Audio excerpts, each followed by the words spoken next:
Halo guys and welcome back to Kamera Budget Belajar sama gue Putri Irawan. Dan di sini gue bakal bahas apa sih yang lo harus perhatiin ketika mau beli kamera baru atau second.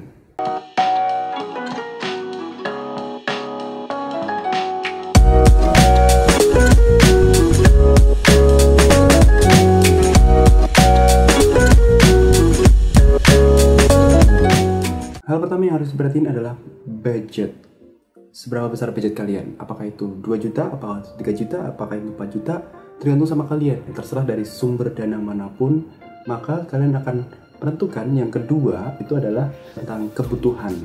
Jadi berikan konsep buy what you need, not buy what you want. Jadi kebutuhan, apakah kebutuhan untuk belajar, apakah dokumentasi, apakah untuk belajar sinematografi, itu sama aja dengan belajar ya, apakah untuk video, itu akan menentukan spek dari kamera yang kalian butuhkan. Jadi di kamera itu bukan tergantung sama merek, bukan tergantung sama tipe, atau bukan tergantung sama mahalnya atau murahnya. Itu tergantung sama spek dari kamera tersebut. Gue bisa aja kalau pengen beli Leica M10 mungkin atau M9, tapi gue nggak butuh itu. Gue butuh buat belajar, nerusin waktu senggang gue, biar gue punya hobi, gue sambil belajar fotografi. So, gue gak butuh Leica, anggaplah itu gue. Terus kemudian yang ketiga, itu adalah menentukan tipe. Jadi kalau kalian udah tahu range budget kalian, yang kedua udah tahu kebutuhannya untuk apa, itu adalah yang ketiga adalah menentukan tipe. Tipe yang rasional, maksudnya tipe yang make sense gitu loh, yang masuk akal dengan kebutuhan kalian. Yang kedua, sama tipe yang masuk akal untuk budget kalian. Misalnya kalian punya budget 3 juta, nggak mungkin kalian bakal ngambil yang namanya Leica, kecuali Leica Deluxe, yang Leica versi mirrorless bawahnya Panasonic.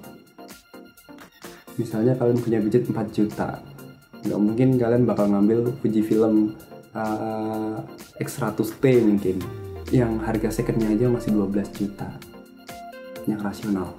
Misalnya seperti yang gue ceritain, gue pakai Canon 550D, sensornya nggak terlalu besar, terus kemudian noise-nya masih kerasa banget ketika kita menggunakan ISO 800 ke atas, noise-nya kerasa banget, apalagi untuk video. Tapi menurut gue kamera ini cocok buat gue. Harganya nggak terlalu mahal, sesuai dengan kebutuhan gue buat belajar fotografi. Terus kemudian gue beli juga Canon 500D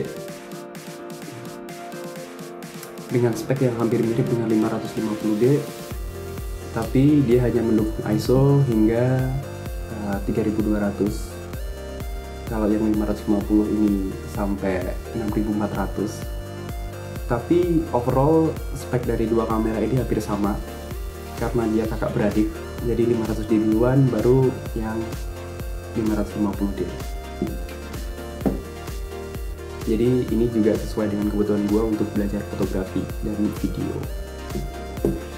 Terus kemudian ketika kalian udah mengetahui spek, udah mengetahui budget kalian, udah mengetahui kebutuhan kalian, terus kemudian sudah menentukan tipe dari kamera yang kalian ingin beli, entah itu baru atau second, itu adalah temukan kamera itu dan ketahui kondisinya. Kalian bisa cari di toko-toko yang bisa mendukung COD.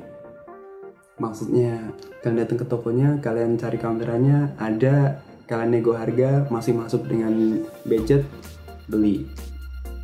Tapi tahu kondisinya dulu ya. Terus kalau misalnya mau beli kamera second di toko online, yang pertama itu harus dari toko yang feedbacknya bagus dulu. Terus yang kedua, kalau dia mau COD berarti sesuai dengan regional kalian. Yang ketiga, dia ngasih tahu segala kondisinya, baik plus atau minusnya. Minus kamera itu bermacam-macam. Yang pertama itu adalah shutter count. Kenapa shutter count itu penting untuk diketahui dulu sebelum kalian membeli kamera? Karena shutter count itu diibaratkan umur kamera. Rata-rata kamera-kamera Canon yang gue beli ini, dia bakal memiliki umur ambang umurnya itu sampai 100.000 Shuttercoin. Shuttercoinnya sampai 100.000.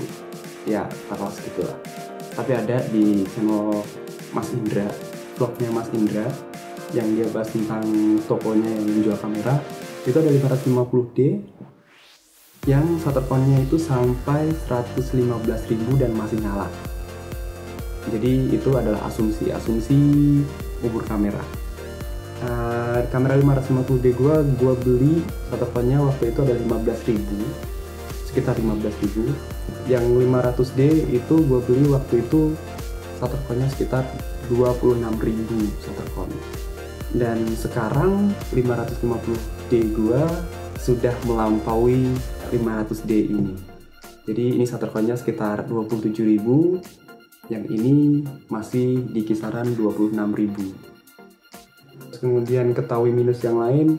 Minus kamera itu bermacam-macam, bisa jadi dia flashnya nggak bisa pop up, atau kalau nggak dia seperti 500D gua yang tombol shutternya itu berat. Terus kemudian layarnya udah vignette atau belum. Ini layarnya vignette sebagai informasi. Jadi kalau kalian mau beli, mau deal, harus tahu dulu minusnya kayak apa. Tips yang terakhir, yang kelima, itu adalah pembeliannya. Pembeliannya kalau bisa COD atau cash on delivery, maksudnya kalian ketemuan, ngeliatin barangnya, oke, siap bayar. Atau kalau enggak, kalau mau beli online, harus dari toko online yang sudah terintegrasi sama bank. Banyak kok toko online yang sudah terintegrasi sama bank. Contohnya Bukalapak. Terus kemudian yang kedua Tokopedia.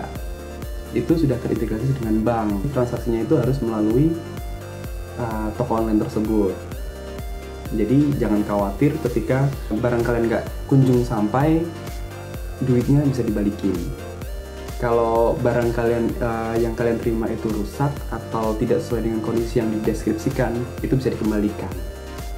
So don't worry about paying something online, oke? Jadi itu dia guys, tips untuk membeli kamera. Yang pertama adalah considering about budget, jadi pertimbangkan budget kalian.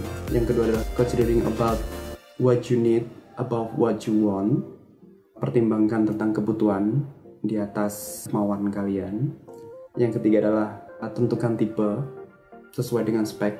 Yang keempat adalah temukan kamera yang sesuai spek itu, ketahui kondisinya itu tentang minusnya, tentang kekurangan dari kamera yang akan kalian beli itu. Terus kemudian yang kelima, utamakan COD agar kalian tahu kondisinya, atau kalau mau beli online dari toko online yang sudah terintegrasi dengan bank. Oke guys, itu dulu tips dari gua. See you next time. Buat Irawan, kamera budget pelajar.